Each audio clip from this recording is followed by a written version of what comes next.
It is day 7 of literary terms. और यहाँ हम देखते हैं क्वेश्चन क्या कि who defines metaphor as the first of his 7 types of ambiguity, कि किसने डिफाइन किया, किसको डिफाइन किया, मेटाफर को। अब देखो मेटाफर है, सिमिली है, ये सारे तो फिगर ऑफ स्पीच हैं, ठीक है। तो किसने मेटाफर को डिफाइन किया, हु डिफाइंस मेटाफर, और किस तरह से, as the first of his 7 types of ambiguity. तो किसी ने बात कही है 7 टाइप ऑफ एम्बिग्यूटी की, कि भाई 7 प्रकार की एम्बिग्यूटी होती हैं।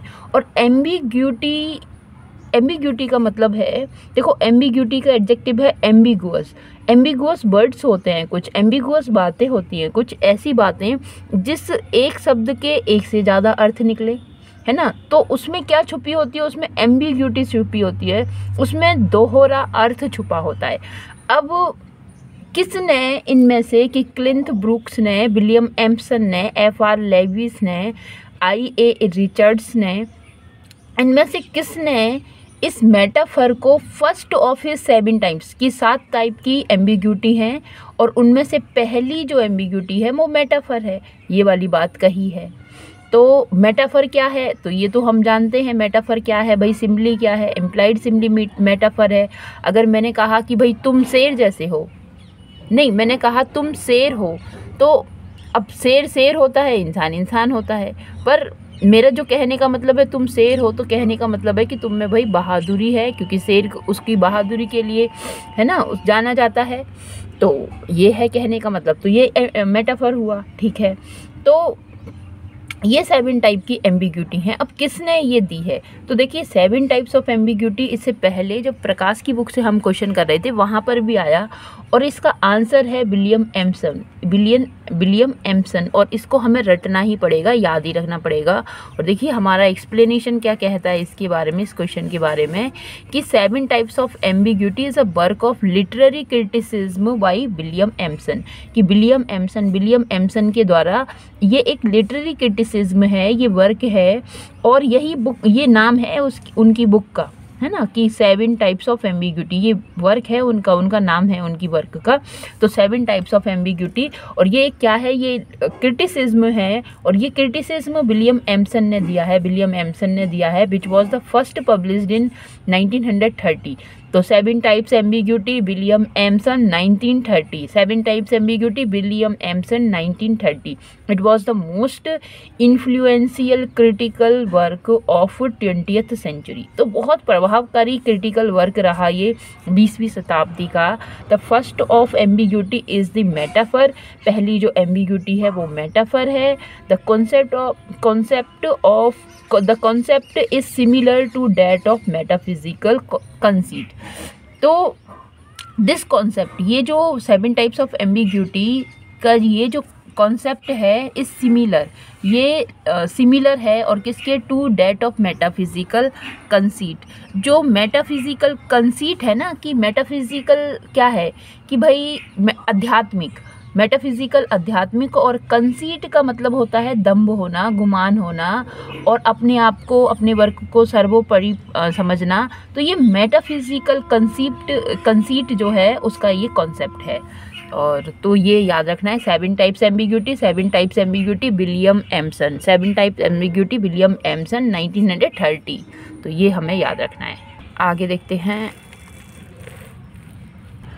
कि लिखा है identify the figure of speech in the line from ऑफ ग्रेज एलिजी। तो ग्रेज ने जो एलिजी लिखी है, elegy written in country churchyard, और उन्होंने लिखा है the ploughman homeward plods his weary वे।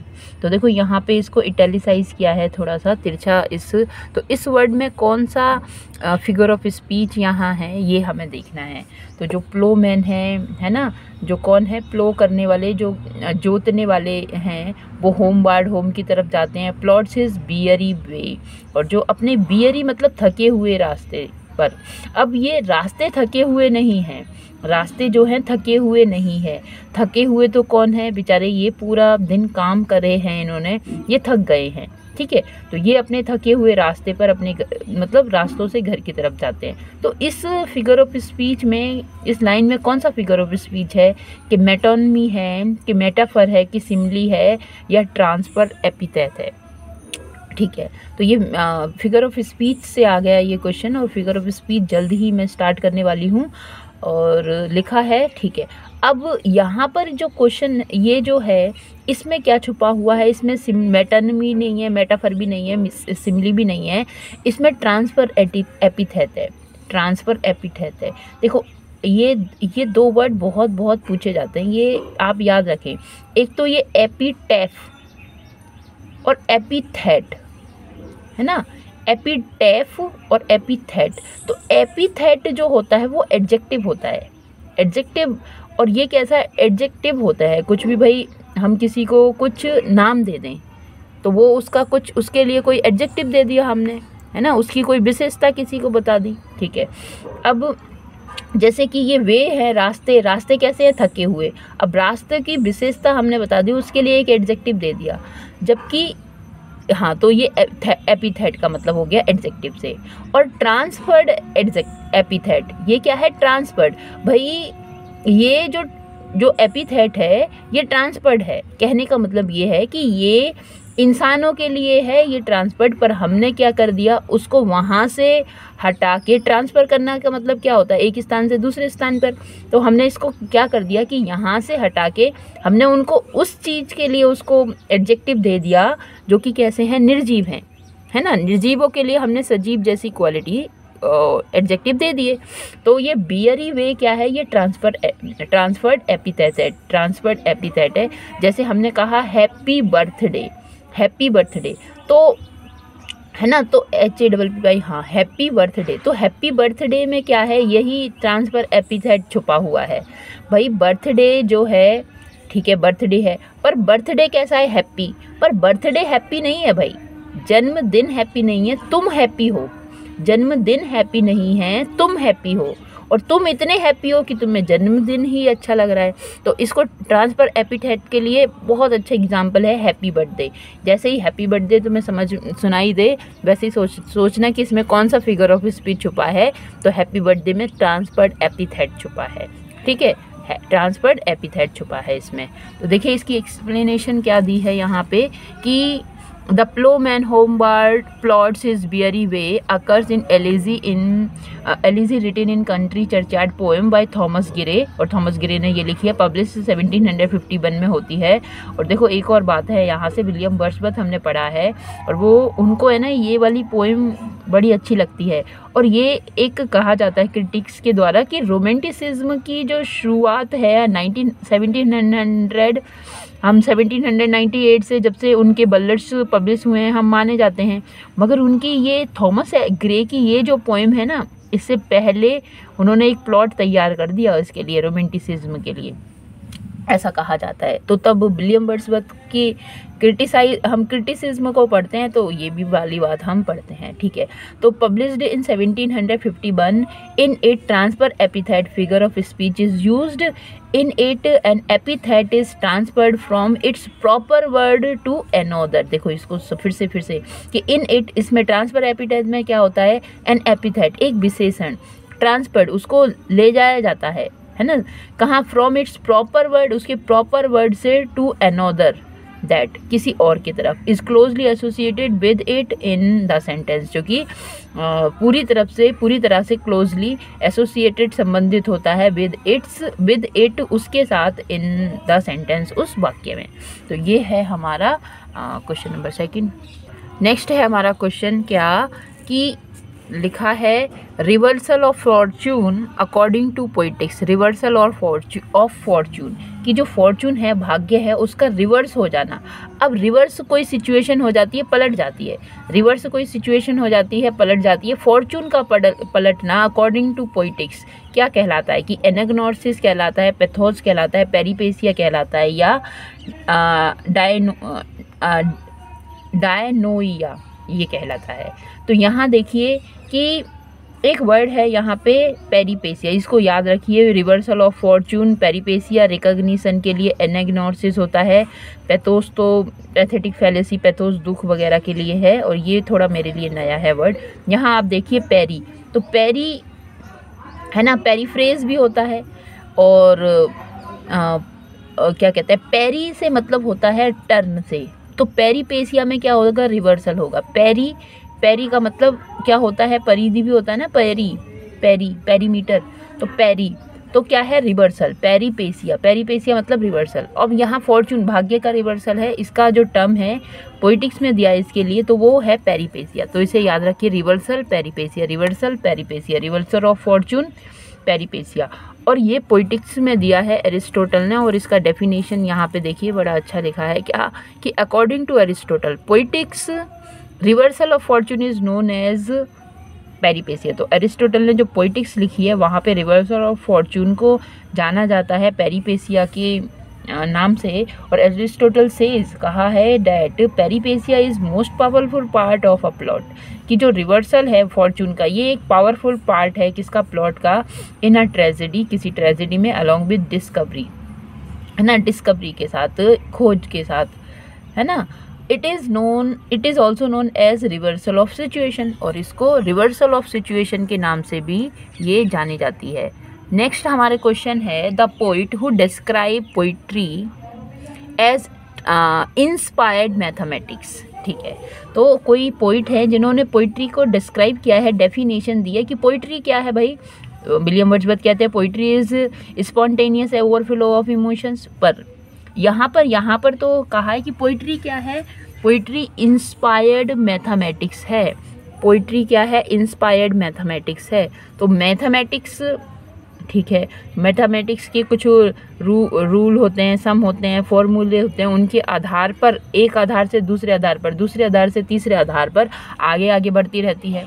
उसी तरह से इन्होंने कहा है कि भाई पोइट्री भी क्या है, मैथमेटिक्स है, और वो भी कैसी, इंस्पायर्ड। तो ये बात किसने कही है, कि टी.एस. इलियट है, हॉपकिंस हैं, आर्कियल मैकलेस हैं, या इजरा पाउंड हैं। तो इसका आंसर है इजरा पाउंड, इजरा पाउंड, इजरा पाउंड। ठीक है, और देखो क्या एक्सप्लेनेशन यहाँ पे दी है इसके बारे में, कि poetry is a short of inspired mathematics, है ना। तो पोइट्री क्या है, a short of inspired mathematics which give us, जो हमें देती है इक्वेशंस, है ना, हमें इक्वेशंस देती है, not for abstract figure, abstract figure, ना सिर्फ एब्स्ट्रैक्ट फिगर के लिए, ट्राइंगल, स्क्वायर, इनके लिए, एंड द लाइक, उन्हीं की तरह, but for human emotions. Human emotions का इक्वेशन, एक इक्वेशन आप सीख जाइए, इक्वेशन के आधार पर दूसरा तीसरा सवाल, उसके जैसे कितने ही सवाल आप उसका आंसर दे दोगे। ठीक है, पर ये कह रहा है कि जो पोइट्री भी है इंस्पायर्ड मैथमेटिक्स है, और उसके आधार पर, एक इमोशन के आधार पर ना जाने कितने ह्यूमन इमोशंस को जन्म दिया जा सकता है। तो ऐसी बात इजरा पाउंड ने कही है। नेक्स्ट है the soul of tragedy according to Aristotle is. तो सोल ऑफ ट्रेजेडी, तो सोल ऑफ ट्रेजेडी क्या है, प्लॉट है। इस तरह का जो क्वेश्चन है इसको आप रट लीजिए कि यहाँ पर 6 क्या कहते हैं, उन्होंने क्या दिया है, एरिस्टोटल ने कुछ 6 क्या कहते हैं टर्म दिए हैं, और देखिए एक्सप्लेनेशन में क्या है वो मैं यहीं से बताती हूँ फिर आपको। अकॉर्डिंग टू एरिस्टोटल ट्रेजेडी है 6 मेन एलिमेंट्स, 6 मेन एलिमेंट्स हैं, और इनको रटो क्या, कि plot, character, diction, plot, character, diction, plot, character, diction, short, thought, spectacle, song. Plot, character, diction, thought, spectacle, song. Plot, character, diction, thought, spectacle, song. ठीक है, तो ये 6 एलिमेंट हैं जो किसने दिए हैं, एरिस्टोटल ने दिए हैं, पोइटिक्स में ट्रेजेडी के लिए बताए हैं। और उन्होंने बताया कि जो प्लॉट है वो तो आत्मा है भाई, ट्रेजेडी की सोल है, soul of tragedy is plot. Aristotle's also writes, और ये भी लिखते हैं, the plot then is the first principle and as if it were the soul of tragedy. पहला ये सिद्धांत है, प्रिंसिपल है, और फिर इसी कारण ये सोल ऑफ ट्रेजेडी है। तो 6 एलिमेंट ऑफ ट्रेजेडी, तो 6 element of tragedy, 6 element of tragedy is plot, character, diction, thought, spectacle, song. Plot, character, diction, thought, spectacle, song. Next हमारा क्वेश्चन है a metre in which unstress level precedes accented syllable. देखो unaccented कह लो या stress unstress कह लो, और या एसेंटेड कह दीजिए या फिर स्ट्रेस, दोनों ही एक ही बात है, ठीक है। तो एक वो मीटर जिसमें क्या होता है अनस्ट्रेस लेवल होता है और वो उसके बाद प्रीसीड्स करता है स्ट्रेस लेवल को, तो क्या कहलाता है कि एनापेस्टिक है या डेक्टाइल है या कैटालैक्टिक है या आयम्बिक है। जब हमने मीटर की बात की थी हमने इन तीनों को तो पढ़ा है कि एनापेस्टिक है, डेक्टाइल है, आयम्बिक है, पर कैटालिक नहीं पढ़ा। हो सकता है ये हो या फिर नहीं हो, पर हमने इन तीनों को तो पढ़ा है, ठीक है। आयम्बिक की बात करें तो इसका आंसर ही आयम्बिक है। आयम्बिक में दो सिलेबल होते हैं, क्या कि एक होता है पहला जो है आयम्बिक की अनस्ट्रेस लेवल और दूसरा स्ट्रेस लेवल। आयम्बिक में स्ट्रेस लेवल पहला अनस्ट्रेस। देखो इसी वर्ड को ही पन्नन करो, इस वर्ड को आयम्बिक। जब इस वर्ड को हमने पन्नन किया तो इसमें भी तो कोई सिलेबल छुपा हुआ है, इसके बोलने में भी तो कोई सिलेबल छुपा हुआ है, तो दो सिलेबल है आयम्बिक। अब यहाँ खुद से सोचने की कोशिश करो कि इसमें मतलब कैसे सिलेबल छुपे हैं। तो हम बिना स्ट्रेस के बोल रहे हैं बिक में थोड़ा स्ट्रेस लगा रहे हैं, तो ये आयम्बिक है। तो इसमें दो सिलेबल हैं, पहला अनस्ट्रेस और दूसरा स्ट्रेस। ये मैंने आपको लेक्चर मतलब एक्सप्लेन किया है, वहाँ पर भी समझाया है, मिल जाएगा आपको। और देखिए ये क्या है डेक्टाइल है, ये डेक्टाइल है, इसका प्रोनाउंसिएशन डेक्टलिक नहीं है, डेक्टाइल। अब डेक्टाइल क्या है, डेक्टाइल में भी तो जब हम डेक्टाइल बोलेंगे डेक्टाइल तो डेक्टाइल तो क्या है, इसमें जो है तीन छुपे हैं हमारे, इसमें तीन हमारे वो क्या सिलेबल छुपे हैं कि डेक्टाइल। तो डेक कैसा है, डेक बोलना है तो स्ट्रेस लग रहा है, डेक तो एक स्ट्रेस है और दो अनस्ट्रेस है, डेक्टाइल। अब यहाँ देखिए इस वर्ड को बोलने में भी कैसा है, एनापेस्टिक। तो एना एक है, एनापेस्टिक। जब हम टिक बोल रहे हैं तो उसमें स्ट्रेस लग रहा है, पहले दो अनस्ट्रेस हैं और एक स्ट्रेस है, तो ये है। तो इसका आंसर तो हमारा क्या है, आयम्बिक। और देखो एक्सप्लेनेशन यहाँ पे क्या दी है कि एनापेस्टिक, ठीक है, लिखा है anapestic two unstress level followed by one stress level. Anapestic में क्या होता है, दो अनस्ट्रेस की एनापेस्टिक है ना, तो एक टिक जब है तो वो स्ट्रेस लेवल है। डेक्टाइल में वन स्ट्रेस लेवल डेक और टाइल टू अनस्ट्रेस लेवल। अब ये तो मेरे लिए ये आयम्बिक में unstress level proceeds comes before unstress और फिर उसके बाद स्ट्रेस लेवल, ठीक है। अब यहाँ पे देखिए ये catalectic, a line lacking one's level in the last foot, ठीक है। तो ये कैटालैक्ट है। आगे का क्वेश्चन हम देखते हैं, आई होप कि ये तो समझ में आया होगा। और ये लेवल वाला कुछ ऐसा ही है मामला, नहीं आता है समझ में जल्दी से, पर कुछ तो रास्ता उसके लिए होना ही चाहिए, है ना। चलिए अ स्टेंजा ऑफ 8 आयम्बिक पेंटामीटर, ठीक है। एक स्टेंजा है उसमें 8 आयम्बिक पेंटामीटर है on the pattern of ABCC, ठीक है। इस तरह की 8 लाइन है उसमें और वो भी आयम्बिक है, क्या कहलाएंगी, राइम रॉयल, टेनिसोनियन, स्टेंजा, स्पेंसेरियन और देखो 8 हैं तो ऑक्टेवा, 8 है तो ऑक्टेवा, बस ऐसे याद रख लो। राइम रॉयल तो क्या है, राइम रॉयल तो 7 लाइन का है ना,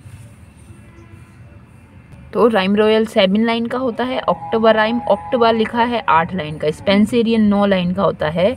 और ये तो मेरे लिए नया है, टेनिसियन ये मैंने देखा नहीं है ना। चलो आगे इसका एक्सप्लेनेशन देखते हैं, क्या लिखा है कि ऑक्टोबा rhyme is a rhyming stanza form of Italian origin, ठीक है। इटालियन ओरिजिन का है ऑक्टोबा rhyme, originally used for long poems on heroic themes. और हीरोइक थीम्स कहने का मतलब कि भाई जो हीरो है वो थोड़ा वीर बहादुर वगैरह सैनिक है ना, उस तरह का। It is a form of poetry consisting of stanza of 8 line और 10 और 11 सिलेबस। 8 लाइन का आता है, 10 या 11 उसमें सिलेबल होते हैं और वो राइमिंग है A B A B A B C C, A B A B A B C C. ठीक है, नेक्स्ट हमारा क्वेश्चन क्या है कि पेरीपेशिया मीन्स, तो पेरीपेशिया, पेरी का मतलब वही है पेरी घूमने का, और पेरीपेशिया का मतलब हमने देखा है ना, पेरीपेशिया रिवर्सल ऑफ फॉर्च्यून, तो यही रहा answer, reversal of fortune. Purgation of emotion, purification catharsis हो जाएगा, ट्रेजिक ब्लो हेमार्सिया हो जाएगा, रिकॉग्निशन ऑफ एरर, तो फिर ये क्या हो जाएगा, रिकॉग्निशन एनेग्नोसिस हो जाएगा। तो ये जो ये जो चारों टर्म है इसको हमें याद रखना है। देखिए क्या है, peripeteia, reversal of circumstances, situation, fortune, कुछ भी देखिए।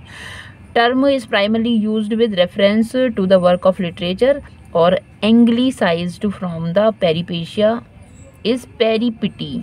अच्छा, यहाँ पर एंग्लिसाइज्ड इसको क्या है, तो पेरीपिटी से पेरीपेशिया। ओके, नेक्स्ट है हमारा क्वेश्चन एनेग्नोसिस। तो एनेग्नोसिस में याद रख लो रिकॉग्निशन, एनेग्नोसिस रिकॉग्निशन। तो anagnorisis is the term by Aristotle, और किसके लिए ये यूज़ किया जाता है, देखो यहाँ ऑप्शन कि movement of discovery by the protagonist, reversal of Fortune, reversal तो पेरीपेशिया हो जाएगा, happy resolution of the plot, इसके ऐसा कोई है ही नहीं, the convergence of the main plot and the sub plot, नहीं ऐसा नहीं। तो यहाँ पे डिस्कवरी हो रही है, देखो डिस्कवरी भी तो रिकॉग हमने कर लिया, हमने जान लिया, पहचान लिया, तभी तो डिस्कवरी है ना, डिस्कवरी और या रिकॉग्निशन एक ही बात है, तो यही है इसका आंसर। और देखिए क्या एक्सप्लेनेशन इसका लिखा है कि anagnorisis is a movement in the play, एक प्ले में वो मूवमेंट आता है और अदर वर्क, किसी और वर्क में, when a character makes a critical discovery, जहाँ पे जो करेक्टर है एक क्रिटिकल डिस्कवरी, एक रिकॉग्निशन, एक पहचान उसे किसी चीज़ से होती है। Anagnorisis was the hero's sudden awareness, और क्या होता है, सडन अचानक से उसे अवेयर हो जाता है वो कि भाई उसके जीवन में ऐसा क्यों हुआ, इस बात से वो अवेयर हो जाता है।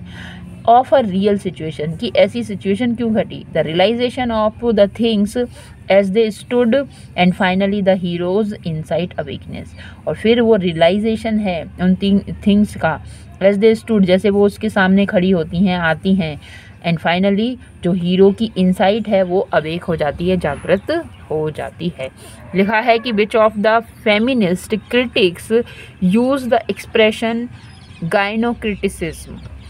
ठीक है, अब ये यहीं से समझ गए, गाइनोक्रिटिसिज्म है, और फर्स्ट टाइम किसने यूज़ किया है गाइनोक्रिटिसिज्म, और पहली बार किसने यूज़ किया हमें ये देखना है। और गाइनो से हमें समझ में आता है कि ये भाई महिलाओं की बात है ना, गायन के लिए क्या है, फीमेल के लिए गायन आता है, वर्ड रूट वर्ड है। तो गाइनोक्रिटिसिज्म की बात पहली बार कैट मिलेट ने की है, एलन शॉलवर्टर ने की है, या साइमन डी ब्योबॉर्न ने की है। देखो कुछ नाम ऐसे हैं इनकी प्रोनाउंसिएशन में मिस्टेक हो सकती है ना, मैरी एलमन ने की है।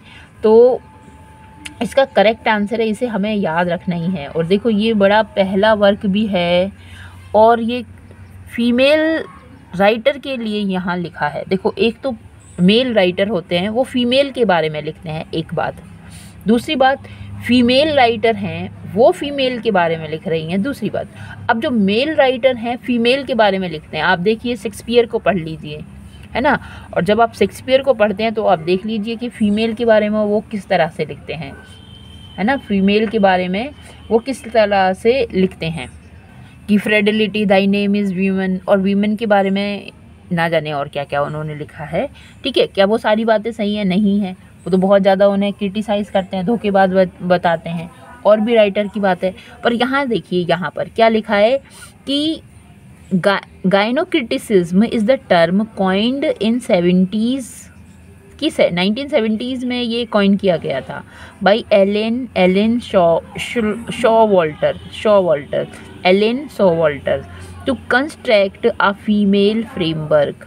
और क्या करने के लिए? कंस्ट्रक्ट बनाने के लिए a female framework for the analysis of women's literature, कि जो वीमेन ने जो लिटरेचर लिखा है उसका फ्रेमवर्क तैयार करने के लिए, है ना, गाइनोक्रिटिसिज्म उन्होंने यूज़ किया। और देखो उनका ये जो वर्क है एलन शॉलवर्टर का वर्क है कि टूवर्ड्स अ फेमिनिस्ट पोइटिक्स। तो पोइटिक्स तो लिखी है एरिस्टोटल ने, पर फेमिनिस्ट पोइटिक्स की बात करती हैं एलन शॉलवर्टर। तो इसको हमें इस तरह से याद रखना है। यहाँ कुछ और क्वेश्चन हम देख रहे हैं प्रकाश की बुक से कि which drama originated in the medieval church and its ritual form of worship, especially that of the chanted dialogue between the celebrant and congregation during mass. तो विच ड्रामा की मिस्ट्री प्ले, मॉरलिटी प्ले या restoration drama या liturgical drama. अब यहाँ पे कहने का मतलब है कि इन चारों में से कौन से play, which drama originated in the medieval church, की जो ओरिजिनेटेड थे, है ना, आरंभिक होते हैं मिडिवल चर्च से, and its ritual form of worship, और अपनी रिचुअल, जो रिचुअल है, परंपरा, मतलब फॉर्म है किसकी, वर्शिप की, उससे